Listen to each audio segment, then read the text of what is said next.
قل أفغير الله تأمروني أعبد أيها الجاهلون ولقد أوحي إليك وإلى الذين من قبلك لئن أشركت ليحبطن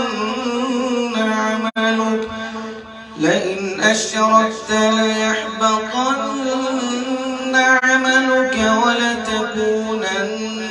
من الخاسرين بل الله فاعبد وكن من الشاكرين وما قدر الله حق قدره والأرض جميعا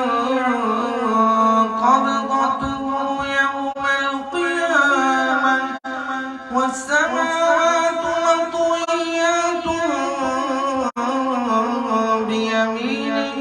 سبحانه وتعالى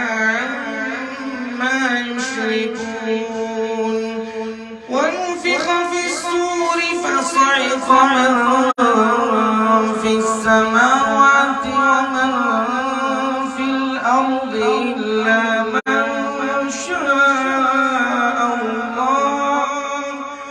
ثم نفخ فيه أخرى فإذا هم قيام ينظرون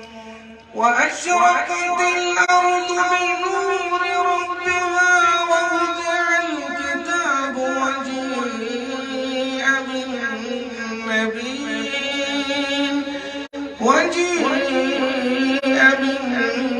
بالنبيين والشهداء